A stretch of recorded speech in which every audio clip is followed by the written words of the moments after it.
नमस्कार स्वागत करुच्ची आज मुख्य गुरुत्वपूर्ण खबर को आपको एवं आम हस्तगत होता खबर रही वर्षा संपर्कित शीत भितर एक नुआ खबर जहाँ सामना को पुणी आसुची वर्षा जानिबा वर्षा केउ केउ स्थान को रही केबेठारु वर्षार आगमन रही वर्षार प्रभाव ओडिशा पर केउ केउ स्थान रहिबो एवं कौन रहिबो परिस्थिति जानिबा से संपर्क संपूर्ण विवरणी मैं भिडियो प्रदान करी से आप निश्चित भिडियो प्रथम शेष पर्यंत देखिए जदि भिडियो भल लगे तेज पाखे लाल बटन निश्चित सब्सक्राइब करेंगे पाखे बेल आइकन बजाइदेवे और ऊपर आसुवा ऑल नोटिफिकेशन क्लिक करेंगे भूलें जहाँफल एभली भिडियो सर्वप्रथम आपण निकट पहुंच पार।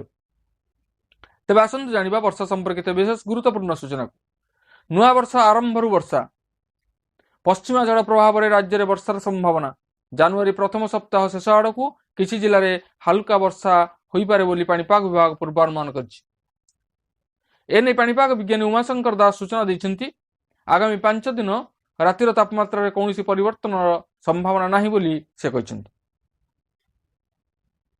अधिकांश स्थान में यह स्वाभाविक 2 ରୁ 4 डिग्री अधिक रही पारे। अन्यपटे उत्तर रु दक्षिण उपकूल पश्चिम सबुठी लगी ठंडा राज्यर अनेक स्थान में तापमात्रा बढ़िले भी जारी रही शीतलहरी बढ़ुवा शीत लोकमानकर दिनचर्या को बदलाई देछि। स्थिति एपरी होइछि जे सकाळु घरु बाहरिबा मुस्किल हो पड़ुछि आभ्यंतरीण जिल्ला रे शीत अधिक अनुभूत होउछि। पश्चिम और दक्षिण पश्चिम और दक्षिण ओडिशार विभिन्न जिला को कुहुड़ी सतर्कता मध्य जारी करा जायछि। कलाहांडी कंधमाल रायगड़ा कोरापुट सुंदरगढ़ केन्दुझर मयूरभंज नवरंगपुर सोनपुर संबलपुर बरगढ़ बलांगीर जिलार किछि स्थान रे कुहुड़ीर संभावना रही। कुहुड़ी पाई विभिन्न जिला को सतर्क सूचना जारी करिछि पाणीपाग विभाग।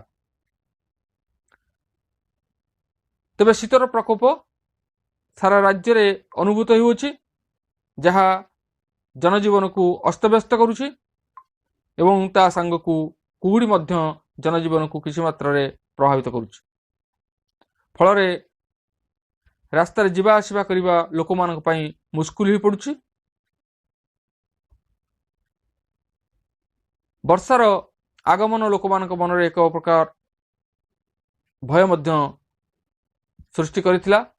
पूर्वर वर्षा किछि दिन पई उभान हो जाइथिला किंतु एक खुशीर खबर जहाँ पाणीपाग विभाग सद्यतम सूचना रही पुणी फेरुछि वर्षा नुआ वर्षरु वर्षार संभावना। तेबे नुआ वर्षरु वर्षा को नहीं जो भावना सृष्टि होइछि ताहा प्रतिफलित हेबो जनवरी 1 पर बा प्रथम सप्ताहर शेष आड़ को देखिबार रही कौन रही वर्षार परिस्थिति। हाड़भंगा शीतरु सामान्य आश्वस्ति मिली राज्य में शीत कमी तापमात्रा बढ़ी स्वाभाविक 5 डिग्री ऊपर रही पारद। आसंता 3 दिन पर्यंत कलबल कर कुहुड़ी घन कुहुड़ी अधिकांश जिला को सतर्क सूचना जारी कर पाणीपाग विभाग। आसंता 5 तारिख राज्य में बदलियो पाग पश्चिमा जल प्रभाव वर्षार संभावना रही। सुंदरगढ़ केन्दुझर मयूरभंज में वर्षा नहीं पूर्वानुमान कर पाणीपाग विभाग। वायु चलाचल में निष्क्रियता और निर्मल आकाश कुहुड़ीर प्रकोप बढ़ुची बोली पाणीपाग केन्द्र सूचना देछि। ये पाणीपाग संपर्कित एक विशेष गुरुत्वपूर्ण सूचना। आज पुणी देखा आगामी भिडियो रे। रहुछि धन्यवाद नमस्कार।